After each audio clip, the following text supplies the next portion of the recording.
somos republicanos, como bien usted explicaba en el artículo 4 de la Constitución de la República. Eh, en la actualidad, en 2026, y pregunto porque, vaya, por ejemplo, lo que son para mí el Parlamento y el SICA, son, discúlpeme y mis compañeros también, pero creo que eso no sirve para nada, Sí. ¿verdad? Considero que si buscan una unificación, no es la manera correcta, tendrían que ser otras directrices a través de la constitución de cada estado, pero podríamos volver otra vez a traer lo que es la constitución, la constitución federal en pleno 2026. No, para Honduras, para aplicarlo en No, Honduras. no, para aplicar un estado federal nuevamente como República Federal Centroamericana. Entonces la pregunta es si tendríamos que volver a traer una nueva constitución o la constitución vieja para poder aplicar un estado federal. Exactamente, o podemos llamar a los estados, en este caso, una constituyente. Bueno, mire, la constitución de Estados Unidos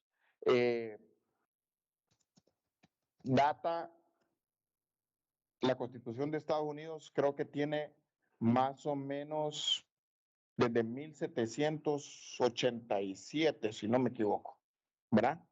Que esa es la constitución que al día de hoy sigue vigente en Estados Unidos, ¿verdad? Sí. Creo que fue firmada ya casi por las mismas fechas en las que nosotros tuvimos nuestra independencia, ya más o menos como el 17 de septiembre, si no me equivoco, fue firmada la Constitución, ¿verdad? Y fue ratificado, esa Constitución fue ratificada por, si no me equivoco, eran 13 los estados originales, ¿verdad? Que tenían que ratificar esa Constitución y fueron ratificados. Entonces, pudiera ser, si se mantuviera la idea, que la constitución de aquel entonces, si digamos los tres países o en general Centroamérica dijera, bueno, apostemos a la República Federal Centroamericana, pudiera ser que la constitución de aquel entonces todavía funcionara, la constitución federal. Si Sí, no, porque habría que darle las reformas adecuadas, ¿verdad? la constitución de aquel entonces, si no estoy mal, históricamente hablando, lo que fue Dionisio de Herrera y Morazán se inspiraron bastante en lo que era la Constitución Federal de los Estados Unidos, como usted bien lo explica. Sí, ¿Verdad? porque más o menos fue por las mismas fechas. Más o menos Sí. fue por las mismas fechas, ¿verdad?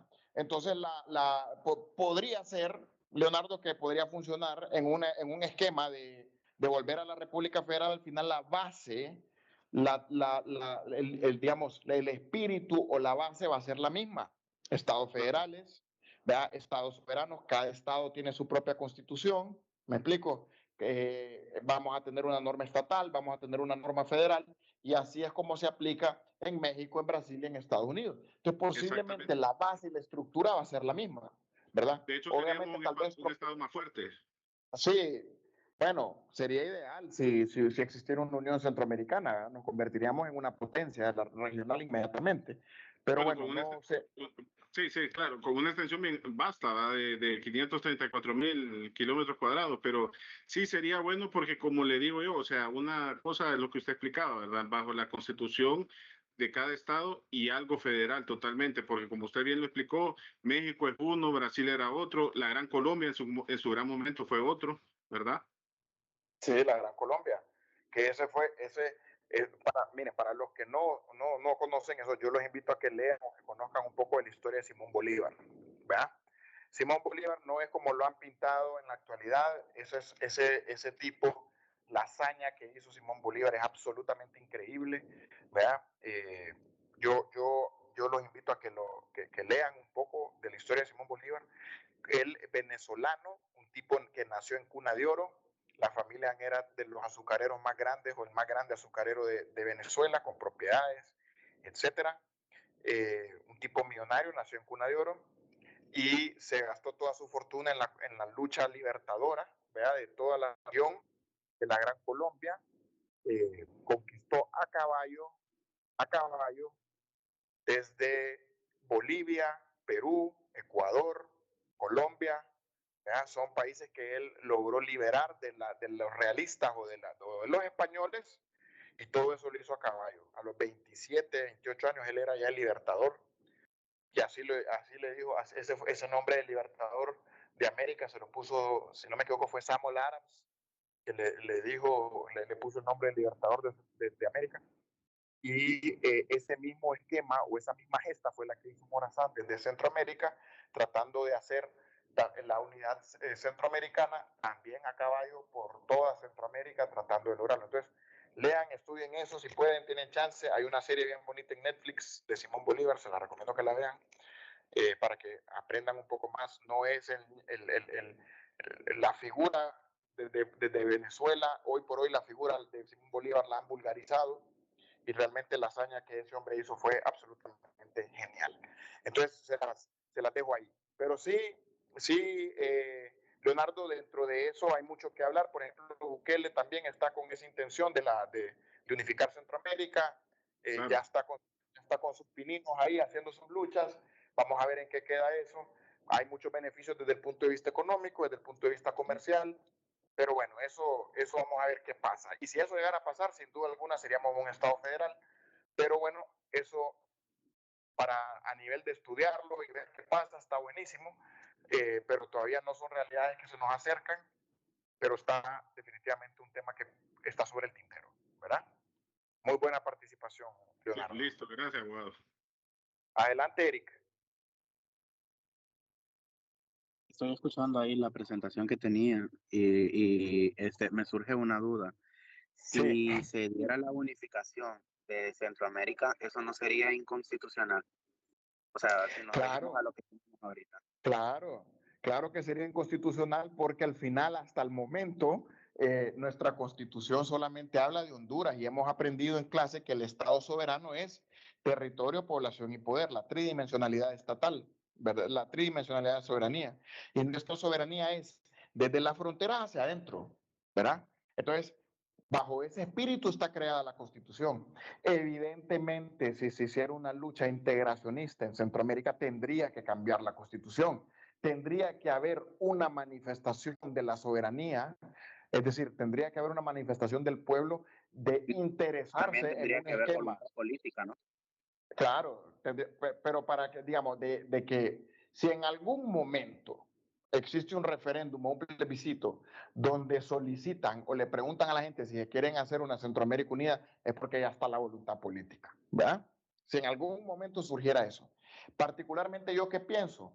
Yo pienso que la integración hoy por hoy no necesariamente tiene que ser todos bajo la misma bandera y todos bajo el mismo himno nacional y todos somos con el mismo pasaporte. Yo creo que la unificación hoy por hoy en un mundo globalizado debe de ir orientada hacia hablar de mercados comunes, tránsito común, algunas normativas comunes, ¿verdad? Para que pudiésemos nosotros entonces hablar de que hay una integración real sin necesidad de tener que cambiar la bandera, el escudo y los colores, ¿me explico? Creo que entonces, si tomamos desde esa perspectiva, pues entre Honduras y El Salvador está algo que actualmente están llamando paso ágil, que es, por ejemplo, yo voy a El Salvador, hago migración en Honduras, no tengo que hacer migración en El Salvador, y luego regreso a Honduras y hago migración en El Salvador y no tengo que volver a chequear aquí. O sea, pienso que es parte de ir un poco integrando, ¿no?, esos procesos burocráticos de salir de un país, entrar a otro y así sucesivamente.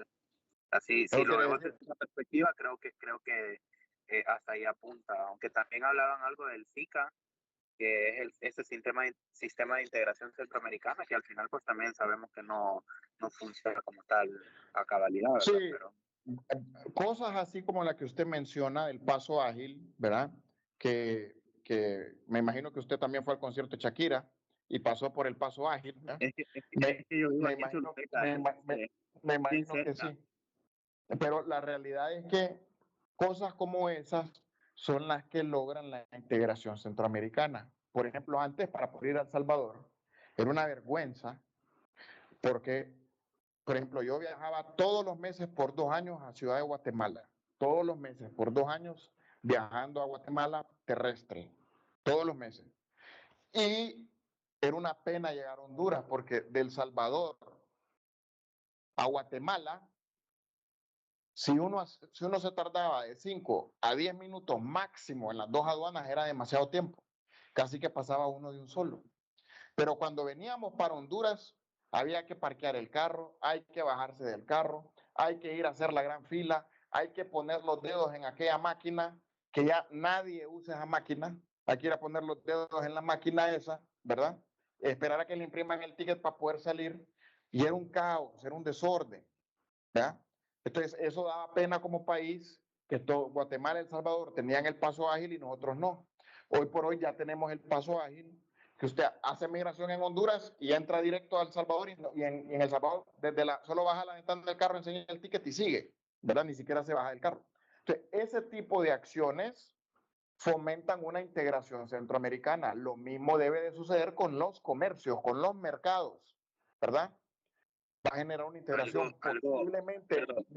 Algo que también están haciendo ahí en El Salvador es la idea de una sola aduana. Bueno, Honduras y El Salvador. ¿Qué significa? Por ejemplo, los transportistas pasan de un solo. Ellos no es que tienen que hacer acá y luego bajan y vuelven a hacer el procedimiento en El Salvador. Es más, la aduana de tráfico pesado está del lado salvadoreño, de hecho. Entonces, ahí también les va facilitando a ellos el proceso para moverse. O sea, va agilizando. Y en parte, esto de la que usted comentaba del paso ágil, también hay países en donde ahora ya ni siquiera le ponen el sello en el pasaporte a uno, sino que simplemente el mismo Estados Unidos le toma una foto a uno y no es como que de ahí le tienen que volver a sellar ni nada. O sea, ahí Sí. ellos van agilizando ese Al tipo de... final, al final la integración tiene que llegar a un punto donde, por ejemplo, en ciertas materias como en las comerciales, haya una uniformidad, digamos, hasta en la legislación, que miremos lo mismo. De hecho, la legislación salvadoreña es muy parecida a la legislación nacional. Tienen el mismo circuito, juzgado de letras, juzgados de paz, corte de apelaciones y Corte Suprema de Justicia. Es el mismo esquema que tenemos. Entonces, de hecho, con los salvadoreños, yo les digo, yo vivo diciendo, realmente con los salvadoreños nosotros somos lo mismo, hablamos hasta el mismo acento, comemos lo mismo, somos exactamente la misma gente, ¿verdad? No hay mucha diferencia, es más, yo diría que no hay ninguna diferencia entre el salvadoreño y el hondureño. Entonces, en ese tipo digamos, naciones que tenemos muchas similitudes culturales y de todo, realmente hay que empezar a ver cómo se amplían los mercados y se va haciendo una uniformidad para que podamos hablar de una integración centroamericana o una integración bilateral en el caso de El Salvador, ¿verdad? Sin tener que venir vamos a hacer un mismo Estado. No lo veo, a esta altura y a este tiempo no lo veo tan necesario como decir vamos a vivir todos bajo la misma bandera. No, lo que sí veo es que hay una oportunidad enorme para abrir las puertas desde desde lo comercial hasta lo individual, ¿verdad? Tiene la mano levantada, Solo, Robert. Adelante, Robert. sí, Sí. perdón, antes de ahí quizás me gustaría finalizar con otro ejemplo claro de aquí del sur, es con la entrada al Pacífico como tal. O sea, nosotros sí tenemos costas y todo, pero somos un golfo, no entramos directo a mar abierto, por así decirlo. Entonces, eso sí fue bajo el gobierno de Juan Orlando, que junto con Daniel Ortega, ellos ahí llegaron a un acuerdo y Nicaragua pues le dio parte del territorio que le corresponde a Nicaragua, territorio marítimo, para que Honduras pudiera salir. Eso está amparado en base a la Corte de la Haya, si no estoy equivocado, una corte Sí, sí, internacional. correcto. Y Correcto. el detalle está en que El Salvador no quiere ceder su parte, porque igual en ese fallo se dijo que sí, que Honduras tenía su derecho a, pero que para poderlo lograr tenía que conciliar entre Nicaragua y El Salvador. Entonces, Nicaragua cedió su parte y de hecho ellos están patrullando en conjunto en la parte del Golfo de Fonseca, pero con El Salvador no. Y eso se lo pongo porque el año pasado tuvieron ahí que la naval de Honduras detuvo unos barcos que eran salvadoreños porque justamente estaban en territorio hondureño. Y, o sea, se abren en algunas cosas, pero también se cierran en otras, como por ejemplo, la parte marítima. Sí, eso se va a tener que resolver en un esquema de integración, eso es de las primeras cosas que se tiene que resolver. Ahí lo que se pelean en las navales es el tema de la zona económica exclusiva, que es la parte donde hay peces, la pesca, eso es lo que se pelean ahí, porque no es como que hay gas, ni petróleo ahí, ni nada, eso es lo que se pelean en la pesca. Pesca, Y la isla Conejo, pesca y marisqueo. exactamente, y la isla Conejo, vea que es la que se pasan peleando ahí, que realmente es una montaña que no tiene mayor gracia, pero es un tema de no voy a ceder mi soberanía, ¿verdad? Pero al final ese tipo de barreras se van a ir superando. Robert tenía la mano levantada. Adelante, Robert. Sí, abogado. En la cuestión de, hablando sobre el tema en el que estamos del Estado federal, bien, entonces se menciona ahí el Estado federal como un contrapunto perfecto, pero a mí me ubica o me lleva más que todo a la Federación Centroamericana en aquel entonces cuando surgió la independencia de todos los países centroamericanos. Pero usted mencionó algo muy importante, la unidad, pero creo que antes de estar pensando en una unidad como países centroamericanos, creo que deberíamos de pensar en una unidad como país internamente, porque Correcto. estamos desunidos entre todos los departamentos que conforman políticamente nuestra República de Honduras. Entonces, nosotros queremos casualmente hacer alianzas internacionales, pero esas alianzas internacionales como Estado hay veces que nos favorecen o no nos favorecen, porque ya sabemos cuál es la cúpula que siempre se beneficia de todos los beneficios que vienen para el pueblo, para el Estado, para que todo el mundo lo aproveche. Entonces, mi pregunta sería, abogado, para usted directamente. Entonces, ¿cómo lograríamos una unidad? Vamos a ver. Aquí estamos hablando dentro de las aulas de clase de un supuesto caso de que existiera una unidad centroamericana. Eso es algo que no existe en la realidad. Y lo que estamos diciendo es, bueno, la unidad centroamericana hoy por hoy no necesariamente tiene que pasar por federalizarnos y decir, vamos a tener un solo presidente, una sola estructura de gobierno. No, lo que estamos diciendo hoy por hoy es, podemos hablar de una unidad centroamericana sin necesidad de tener que entrar a una federalización de Centroamérica, donde podamos implementar políticas públicas los países que agilicen tanto las transacciones como las ayudas, la cooperación, etcétera, ¿verdad? Creo que lo que usted plantea, Robert, es un punto tremendamente válido. Para hablar de una unidad, o diríamos mejor, no podemos hablar de una unidad centroamericana si no podemos unir a la familia hondureña. Y ese es el reto que tienen, por ejemplo, los actuales gobernantes. En un estado polarizado, en un estado donde hay una polarización y hay una división de clases tan marcada, ¿cómo vamos a unir a la familia hondureña primero para posteriormente hablar de una unidad centroamericana, entre comillas? Es correcto su punto. Debemos de enfocarnos primero en lo que tenemos al frente. No obstante lo anterior, sí creo que es importante hablar de unicidad en ciertos aspectos con los países fuera o con los países externos, porque Honduras no se puede cerrar al mundo. Al contrario, Honduras se debe de abrir al mundo, ¿verdad? Y generar facilidades para que tanto la inversión como oportunidades puedan llegar sin tanta traba al país y que se pueda generar desarrollo. Y en consecuencia, ese desarrollo va a nutrir los esfuerzos para poder hablar de una gran unidad familiar hondureña, ¿verdad? Pero yo creo que de este punto encontramos posiciones interesantes. ¿Realmente conviene hablar de una unión centroamericana a estas alturas y en este tiempo? ¿Podemos hablar de una unidad comercial o una unidad de tránsito, una unidad legal, sin necesidad de hablar de una federalización? ¿Y cómo estos beneficios van a servir para apoyar el propósito del Estado, los objetivos del Estado, que es el desarrollo de toda la persona humana y en consecuencia la unión de la familia hondureña? Decía Marco Rubio en una presentación que tuvo, en una reunión que tuvieron con unos empresarios del petróleo, ¿verdad? En Washington. Nosotros, la política, dijo Marco Rubio, la política de Estado de los Estados Unidos de América que ha implementado el presidente Donald Trump tiene tres ejes fundamentales. Va a ser esta decisión, va a ser al país más fuerte, lo va a hacer más seguro o lo va a hacer más rico. Esos fueron los tres elementos que dijo Marco Rubio. Esto nos va a hacer más seguro, nos va a hacer más ricos, nos va a hacer más prósperos. Entonces, esas son las preguntas que se deben de hacer. Estas decisiones que vamos a tomar de la federalización o una unidad comercial legal individual nos va a hacer más prósperos, nos va a hacer más seguros como país, nos va a hacer más ricos. ¿Va a servir esto Si la respuesta es sí, yo soy de la opinión que hay que hacerlo.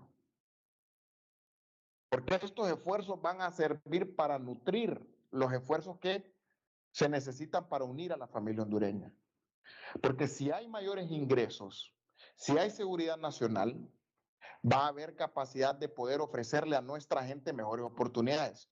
Desde construirle una calle a aquellas comunidades que no se pueden llegar en carro porque en invierno el río desborda todo o se cayó el puente hace 10 años y nadie lo ha reparado, y son comunidades que viven alejadas, que solo se puede llegar a trote de mula o por aire en helicóptero.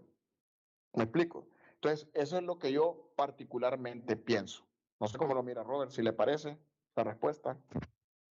Sí, abogado. Lo único que en esa respuesta que usted me da, pues entonces surge otra donde usted menciona que dice, entonces podemos a estas alturas hablar sobre una unidad centroamericana, pero si nos ponemos a hacer un análisis o nos ponemos a interpretar, digamos, cómo estamos nosotros como un Estado, o sea, porque me imagino que la Unión Centroamericana se dio en aquel entonces cuando estos países quedaron vulnerables después del paso del continente europeo, o sea, la corona de Correcto, España. Pero correcto. entonces ahorita tendríamos, para poder hablar de una unidad centroamericana, tendríamos que desechar toda la gente que lo que hace es subir arriba para poder aprovecharse de todo el Estado, y cuando digo todo el Estado no estoy mencionando color político, estoy mencionando todo el Sí, sector vulnerable. Y sí. queremos tapar, digamos, un agujero con un bache, sabiendo que más bien eso está dañado y se va a incrementar el problema. Entonces, en mi caso, no podemos hablar de una unidad a estas alturas porque creo que ya estamos muy avanzados y evolucionados como Estado, en el aspecto de que el pueblo ya despertó, o sea, ya no estamos títeres ni nada. Solo es mi punto de vista. No, muy bien, válido y totalmente respetado su punto de vista. Y sin duda alguna lo que usted plantea y lo que plantea Leonardo son básicamente las posiciones que se encuentran, ¿verdad? Eh, son posiciones que unos defienden la soberanía nacional y otros defienden la idea, hablemos de una unidad centroamericana, ¿verdad? Ya, llámese una unidad con la federalización o llámese una unidad comercial. Son válidos las opiniones, son válidos los análisis y precisamente aquí es el lugar donde podemos hablar abiertamente de estos temas, ¿verdad? Y generar las ideas y los conceptos para lo que se viene. Así que, como les dije yo desde el inicio, no hay opinión buena, no hay opinión mala, todas las opiniones son válidas y creo que su punto de vista es respetado también. Muy bien. Entonces, después de haber hablado del Estado federal, perdón, del Estado unitario, entramos al Estado federal. ¿Verdad? El Estado federal es el contrapunto perfecto. Este modelo es fundamental para entender cómo potencias como Estados Unidos, México, Brasil o Alemania gestionan territorios extensos o poblaciones diversas. Y es lo que hablábamos de las diferencias de la población y el tamaño gigante de los diferentes estados. ¿Cuál es la definición y el concepto? El Estado federal es una forma de organización política donde el poder no está concentrado en un solo centro. O sea, no todo el poder está solo en Washington, el poder está regado, sino que se distribuye entre un gobierno central en la federación y distintas unidades territoriales autónomas, estados, provincias o cantones. A diferencia del Estado unitario, aquí no solo hay descentralización administrativa, sino descentralización pública, porque los diferentes estados tienen la capacidad de poder tomar decisiones soberanas que benefician únicamente a su estado. ¿Cuáles son las características esenciales del federalismo? Doble ordenamiento jurídico, que es precisamente lo que hemos hablado. Ya hemos hablado bastante del Estado federal y por eso vamos a ver aquí muchas de las cosas que ya hemos platicado. Coexisten leyes federales que aplican a todo el país y las leyes estatales que solo aplican en cada estado. Por ejemplo, en un sistema federal, el derecho procesal civil que tú dominas podría variar de un estado a otro. Por eso es que lo que les hacía, no todos los abogados pueden ser abogados en los 50 estados. Los abogados deben de, porque como las normas son tan variadas, Si usted quiere ser un abogado en los 50 estados de Estados Unidos, usted tiene que ir y certificarse hasta el punto en el que pueda litigar en todos. ¿Me explico? Pero no son las mismas leyes estatales que aplican de un lugar a otro. La Constitución Federal es el pacto supremo que une a los estados y define qué facultades son de la federación. El ejemplo, la moneda, la defensa y cuáles quedan para los estados, educación y la policía local. Y aquí vemos más o menos el ámbito de las decisiones que se pueden tomar. Las decisiones de país se toman a nivel federal y las decisiones estatales se toman a nivel estatal, ¿verdad? Participación en la voluntad nacional. Los estados miembros participan en la formación de las leyes federales, generalmente a través de una Cámara de Senadores donde cada estado tiene representación igualitaria. Todos los estados tienen un representante en la Cámara de Senadores. Y es en la Cámara de Senadores donde se realizan las nuevas normativas, donde se realizan todas las acciones propias de un poder legislativo que tienen aplicación federal, porque lo que surge de ahí tiene aplicación federal. Y se meten a nivel estatal cuando hay que hacer intervenciones en asuntos puntuales, cuando van a interpelar a un gobernador o cuando van a interpelar alguna decisión particular que se tomó a nivel estatal, ¿verdad? Pero su función tiene un carácter federal. Y hay un tribunal supremo, que es la Corte Suprema de Justicia. Existe un órgano encargado de resolver los conflictos de competencia entre la federación y los estados, que es la Corte Suprema de Justicia con los magistrados electos ahí. Entonces, cuando lo vemos visto en un cuadro, las diferencias con el Estado unitario son que la Constitución en el Estado unitario es única para todo el país. En el Estado federal hay una Constitución federal y hay una Constitución por cada estado. En sus leyes, las leyes son de aplicación uniforme en todo el territorio y en el Estado federal varían según el territorio, varían según el Estado. El Poder Judicial en el Estado unitario es una sola jerarquía a nivel nacional, el circuito judicial que hemos platicado, y en Estados Unidos hay cortes estatales y cortes federales, ¿verdad? Es decir, hay un doble ordenamiento jurídico. Y la soberanía en el Estado unitario es indivisible y centralizada, y en el Estado federal es compartida entre federación y estados. ¿Por qué Honduras no es un estado federal? Por su extensión territorial y relativa homogeneidad cultural. No somos un país grande y no somos como personas tan diferentes. O no somos, casi que no somos ni diferentes del todo. Ha optado Honduras históricamente por el modelo unitario para fortalecer la identidad nacional y evitar gastos burocráticos excesivos que implica mantener 18 gobiernos estatales con sus propios congresos y cortes. Y este viene siendo un argumento más, Robert, para la idea suya, ¿verdad? ¿Por qué Honduras no debería de ser un estado federal, verdad?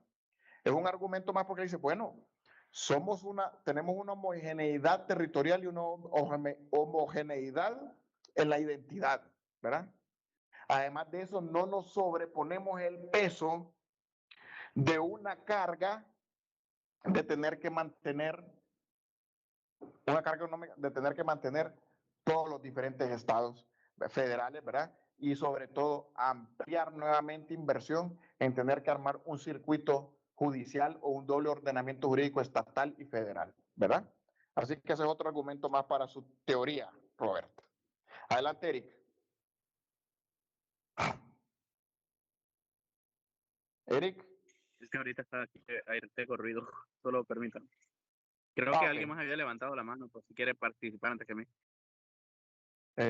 Bueno, no sé, vamos a ver. Vivian. Yo. Es que suena bien interesante, va, cuando se habla de un estado federal, realmente. Suena como bastante organizado, suena bien interesante, la verdad. Y aunando a lo que usted estaba mencionando en relación a un estado federal, bueno, yo en este caso, los Estados Unidos y México los he buscado así como formas de estudiarlos, no siempre desde la perspectiva jurídica, sino que la forma en cómo está conformado en todos los sistemas, el sistema económico, sistema judicial, sistema de salud. De hecho, para ejercer varias profesiones tampoco se puede ejercer, digamos, si uno es ingeniero, si uno es médico o es enfermero, no se puede ejercer en un solo, o sea, no es que se va a ejercer en todos los estados. Piden certificaciones específicas porque cada uno de los estados tiene como esa, podría decirle yo, como una Regulaciones. idiosincrasia o alguna regulación, ajá, de manera diferente. O sea, es decir, sí somos estadounidenses, porque a mí no me gusta utilizar el término americanos. Somos estadounidenses, nacidos en New York, pero las particularidades que suceden en New York están bien diferenciadas con Texas, por ejemplo. O lo que sucede en Claro. Texas en relación, vaya, pudiendo profundizar un poquito en el tema. Para que un médico o una enfermera profesional pueda ejercer allá, tiene que sacar cursos de abuso de niños, de control de infecciones, cosas que no se dan en Texas, pero sí se dan en New York, por la densidad poblacional, por las características culturales. Entonces, yo creo que hasta cierto punto, el Estado federal, hasta cierto punto, pues habrá que ver, ¿verdad? Hacer planteamientos en cuanto a presupuesto. Y por aquí lo que leo, ¿verdad? Que por qué Honduras no es un Estado federal. Para poder consolidarse como un Estado federal, yo creo que es como una manera más clasificada de llevar a cabo las situaciones sociales. No sé si estaría mal, ¿verdad? Según mi No, perspectiva. es su opinión y es válida. Solo que Robert se nos va a rasgar las vestiduras. Sí, no, ajá, bueno, yo sé que es Sí. contradictorio lo que el compañero mencionó, ¿verdad? Pero, Pero es válido. vaya, por ejemplo, Son pensando en puntos de Honduras, vista vaya, completamente válidos. Son puntos de vista sí, válidos. Es correcto. O sea, no hay exacto, problema. pensando en Honduras, por ejemplo, vaya, yo he recorrido de los 18, solo me faltan 2 departamentos y Sí.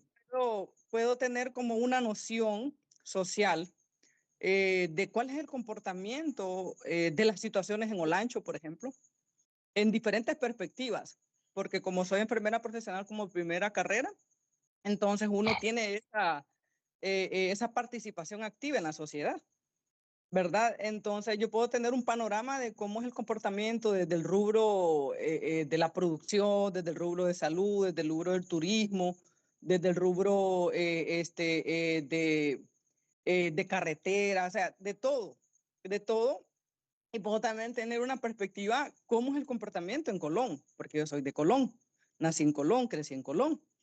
Actualmente vivo en San Pedro y puedo tener una noción y he trabajado alrededor de todo el departamento de Cortés, una idea de cómo es el comportamiento en Cortés y hay diferencias súper amplias, súper masivas. Entonces, pienso, ¿verdad? Ya hablando de un Estado federal, tomar a todos como un todo, a mi criterio, es como agarrarnos a todos y meternos en una sola burbuja, ¿verdad? O meternos en un solo cajón. Cuando cada departamento tiene sus particularidades, tiene su idiosincrasia, tiene esa hegemonía cultural. Sí tenemos una cierta identidad, ¿verdad? Nacional, cultural, pero las hegemonías o las particularidades de cada uno de los departamentos es diferente. Ya si hablamos de Santa Bárbara, es otro tema. Si hablamos de Copán, es Imagínese, otro tema. imagínese usted meter a la gente de Islas de la Bahía a los caracoles, meterlos en Intibucá, que hace un frío salvaje, y ahí no hay mar, no hay nada de eso. ¿Se imagina usted metido todos caracoles ahí en Intibucá muriéndose del frío? Y con que no hay mar, no hay nada. O sea, claro que hay diferencias. Claro que hay Sí, sí, diferencias. diferencias. Uh-huh. Lo que pasa Entonces, es ya que, pensando en un lo que Estado pasa es federal, que uh-huh. en nuestro país sí las hay, pero no son tan marcadas. Ahora imagínese usted, un gringo ranchero en Montana, ¿verdad? Comparado con un gringo que vive en Los Ángeles, cerca de Hollywood. Cerca de Hollywood, Son, que toda la vida creció son en cosas Hollywood, completamente distintas, son mundos distinta. distintos, ¿verdad? Uh-huh. Uh-huh. Abogado, siguiendo la participación de Vivian, era por ahí lo que yo también quería comentar. O sea, yo tuve la oportunidad de Adelante. residir en Brasil y justamente como usted dice, son culturas completamente diferentes, mismo que estén bajo una misma bandera, tienen sus gobiernos federales, cada estado como tal. Incluso como estados también tienen sus propias banderas, existe bastante el racismo entre ellos, aunque no parezca. Es porque allá, a diferencia de aquí en Honduras, que yo les decía que si sabemos acá toda la parte turística, toda la economía como tal, está por la economía de la parte turista, ¿verdad? Está en la costa norte. Pero allá en Brasil el dinero está en el sur, o sea, Sao Paulo, Río es el sur. y yo estuve en la parte nordeste, entonces norte y nordeste, allá es como que bien discriminado por los mismos brasileños, porque incluso hasta en el color de piel, en el norte y nordeste son más trigueños, son indígenas, y al sur es más gente europea, incluso tienen un pueblo en una ciudad que está en Río Grande del Sur, que es como andar en Suiza realmente, o sea, la arquitectura, las personas, la vestimenta, tienen bastante ese tipo de diferencias drásticas que dentro del mismo territorio nacional, o sea, son mundos completamente diferentes y hasta incluso en la forma de hablar cambia bastante, pues, o sea, es más, Brasil es tan grande que ni siquiera entienden el idioma que siempre, aunque hablen portugués, no entienden el portugués de Portugal, porque es completamente diferente al portugués que ellos hablan como país, y de entre estados hay regiones, o sea, hay variantes, perdón, del mismo idioma que son completamente diferentes y que incluso hasta para ellos se les dificulta entender qué es lo que hablan. Entonces, como le decía, un poco más de la continuidad de lo que decían de las diferencias entre una forma de gobierno bajo la idea de una federación. Correcto. Fíjense que hay un caso muy particular que se los puedo compartir, que es el caso de Bolivia, ¿verdad? No sé si ustedes han escuchado cómo está la situación en Bolivia. Bolivia, si ustedes se meten en Google, es un estado plurinacional, ¿verdad? Así se llama. El nombre de Bolivia es, si no me equivoco, es República o Estado Plurinacional de la República de Bolivia. ¿Por qué es plurinacional? Y estamos hablando de que Bolivia es un país con una extensión territorial grande, pero no del tamaño de México, de Estados Unidos y mucho menos de Brasil, ¿verdad? Muchas etnias. Pero ¿Perdón? Muchas etnias existen en el estado de Bolivia. Exactamente, ¿Verdad? exactamente. ¿Por qué Bolivia es un estado plurinacional? Porque hay pero muchas comunidades indígenas, hay muchas etnias, como bien dice Leonardo. Ahora imagínense ustedes las diferencias culturales que existen de una etnia con otra, ¿verdad? Al punto que tuvieron que convertirlo en un estado plurinacional, porque son tan grandes las diferencias de una etnia a la otra y son tantas las etnias que tenía que reformarlo para que pudiera haber una adaptabilidad del país para todos los integrantes. Bolivia tiene un mix interesante porque a pesar de que es un estado plurinacional, sigue siendo un estado unitario, no está federalizado. Tienen un mismo ordenamiento jurídico. No hay un estado, digamos, no hay una corte plurinacional y una corte estatal, no. Es la misma, las leyes son iguales para todos. Pero Bolivia es un mix interesante porque se tuvo que armar esas plurinaciones o mini naciones dentro de Bolivia por las grandes diferencias étnicas y culturales que hay. Y eso es fácil de entender. Por ejemplo, un garífona con un tahuaca son diferentes, o con un maya, ¿verdad? Ahora imagínense teniéndolos a todos viviendo en un mismo país y siendo una potencia que hasta presidente pusieron en Bolivia, que fue Evo Morales. Entonces, esos son elementos interesantes que vale la pena analizarlos y estudiarlos dentro del contexto de lo que estamos viendo, ¿verdad?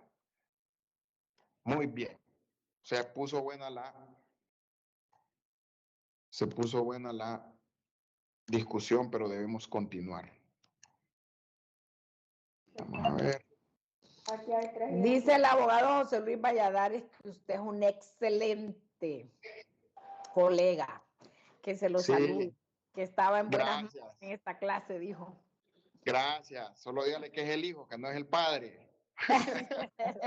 No, sí, de la foto suya. Me confundo con mi una papá. consulta particular, sí. ¿Qué otras clases da aparte de estas? Fíjense que estoy dando ¿cómo se llama? Interpretación jurídica, estoy dando notarial, esta y mercantil, ¿verdad? Pero ahorita, esas son las que he dado, pero ahorita en este periodo solo estoy dando 2 clases de teoría general y una de interpretación, porque ahora puedo dar 3 clases máximo. No, le Así pregunto que porque es excelente, ¿verdad? En lo personal, la gracias. didáctica, la expresión verbal hace dinámico, no hace como, no quiero hablar más de los futuros colegas, pero es algo diferente, un ápice diferente, ¿verdad? Gracias, muy amable, muy amable. Y eso que ya llevamos casi 1 hora y media de clases, pero ahí vamos, ya vamos a ir avanzando para que, porque yo sé que cansa estar bastante tiempo metido en Que clases, ya vamos a cancelar, pero ahí que ya vamos. vamos a terminar la clase, dice, No, abogado. falta Que ya la todavía, vamos mi a terminar querido. por ahora. Falta todavía, mi querido Saltamonte, falta. Tenemos que seguir en esto, ¿verdad? Entonces, por esa razón Honduras no es un estado federal. La descentralización de un estado unitario. La descentralización es el mecanismo que permite oxigenar la administración pública sin romper la unidad del Estado. Conceptos claves, cuando hablamos de descentralización es lo que platicamos de las alcaldías. Sacamos responsabilidades para que los alcaldes se encarguen de resolver los problemas que tenemos en el interior del país y vayamos agilizando la cuestión. En un Estado unitario, la descentralización es el proceso mediante el cual el poder central traslada competencias y funciones y recursos a entidades con personalidad jurídica propia y autónoma para que éstas gestionen asuntos específicos. Piensen en las alcaldías, que es el ejemplo más fácil. Tipos de descentralización en un Estado unitario. No hay descentralización política como en el federalismo. ¿Por qué? Porque no tienen sus propias leyes, sus propios congresos, no hay nada de eso. Ellos en el Estado unitario no hay descentralización política. Principalmente hay una descentralización territorial, el municipalismo. Se otorga poder a entes basados en una región geográfica. Ejemplo, en Honduras, las 298 alcaldías de Honduras tienen su propio presupuesto y autonomía para decidir sobre asuntos y proyectos locales. ¿Verdad? Descentralización institucional. Y aquí vamos a hablar de algunas instituciones administrativas que son descentralizadas. O por servicio, se crean entes especializados para funciones técnicas, por ejemplo, el SANA, la ENE o esta universidad, la autónoma. Tienen su propia administración, pero bajo la visión general del Estado, ¿verdad? Son órganos descentralizados de la administración pública. La autonomía no es soberanía. Ojo con eso. Que usted tenga autonomía, que la Universidad Nacional Autónoma de Honduras sea descentralizada y tenga su propio patrimonio, no quiere decir que es soberana, ¿verdad? Este es el tip legal. Las entidades descentralizadas tienen autonomía, capacidad de autogestión dentro de la ley, pero no tienen soberanía. Una municipalidad puede crear una ordenanza de zonificación, pero no puede crear su propio código penal. Una municipalidad puede decir, miren, aquí en estas colonias no se permite la música después de las 10 de la noche, aquí no pueden parquear los carros afuera, la basura, etcétera. Pero no va a venir la municipalidad y le va a decir, el que tenga el perro, el vecino que el perro le haga las necesidades en la casa va preso 10 años. No lo puede hacer la alcaldía. No tiene las facultades, ni la competencia, ni la legitimidad para hacer algo así. Si una municipalidad viola la Constitución, el Poder Judicial del Estado Central puede anular un acto nulo por ser inconstitucional. Si una ordenanza municipal viene y transgrede uno de los principios constitucionales o cualquier norma constitucional, esa ordenanza es sujeta de un recurso de inconstitucionalidad para que la bateen y la voten, ¿verdad? ¿Cuáles son las ventajas de la descentralización? Eficiencia en el gobierno local, conoce mejor las necesidades inmediatas, baches, alumbrado, problemas en mercado, problemas de agua, problemas de salud, etcétera. ¿Verdad? Participación ciudadana, acerca al ciudadano a la toma de decisiones, porque el ciudadano se acerca al municipalismo. Porque si usted tiene un problema, bueno, voy a ir allá a la alcaldía a ver cómo me resuelven esto que no pasa la basura por mi casa, es en la alcaldía. No, que necesito sacar un permiso de operación, es en la alcaldía. Que necesito, voy a renovar mi casa y voy a hacer unos cuartos más allá. Voy a tirar la casa para allá porque voy a hacer unos cuartos. Es que el vecino no va a chapear el solar, es en la alcaldía. Entonces, acerca al ciudadano. Descongestionamiento, evita que el gobierno central se sature con detalles operativos menores. ¿Se imaginan ustedes? Escucha la administración pública viendo temas de que es que el vecino no chapea el solar. Es que sería un desmadre completo. Sería un desastre que la administración central se tuviera que encargar de que mire que es que el vecino tuvo una fiesta y me parqueó el carro enfrente de la casa y no pude abrir el portón a las 6 de la mañana porque todavía estaban chupando a esa hora, yo tenía que ir a trabajar. ¿Se imaginan el gran relajo de que habría a nivel nacional si con lo que tienen a puras cartas sale? El marco legal en Honduras. Para la administración eficiente, el territorio se divide en departamentos y estos en municipios. ¿Verdad? Eso es para que pueda facilitarse. ¿Verdad? Muy bien. Nos quedamos hasta acá en la presentación de hoy. Ahora mismo, chicos, les voy a compartir teoría. Esta es la clase, si no me equivoco. Aquí estamos en el chat de ustedes. Voy a compartirles esta presentación.